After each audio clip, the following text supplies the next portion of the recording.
Depuis leur rencontre, l'été dernier, Laetitia Hallyday et Pascal Ballan ont déjà transporté leur romance de Saint-Barth à Los Angeles, de l'Italie à Paris.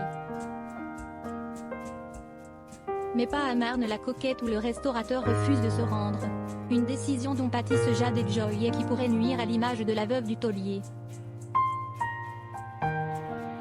Pascal Ballan se fait livrer l'amour à domicile. Alors que Laetitia s'est rendue à Paris le 19 novembre pour préparer l'hommage de Johnny à l'Olympia, elle vit son idylle en adolescente, en passant le plus clair de son temps chez son amour de cuisinier.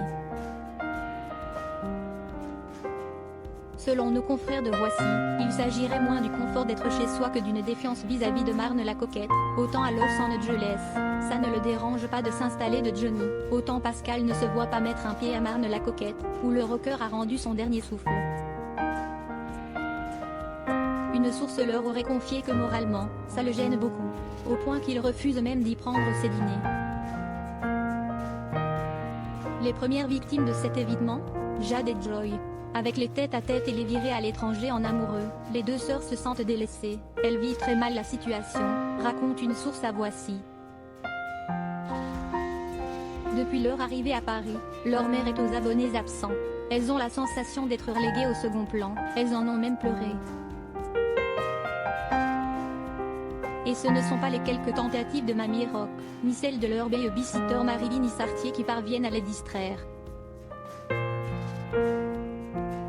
Le petit nuage sur lequel roucoulent Pascal et Laetitia n'est pas assez grand pour les inclure dans leur romance.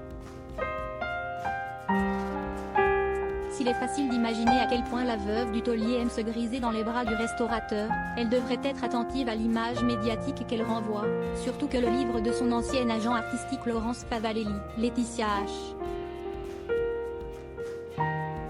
Au cœur du clan Hallyday, édition Michel Lafon, paru ce jeudi 28 novembre, risque de salir davantage celle qui est décrite comme une contrôle fric de la mise en scène de soi.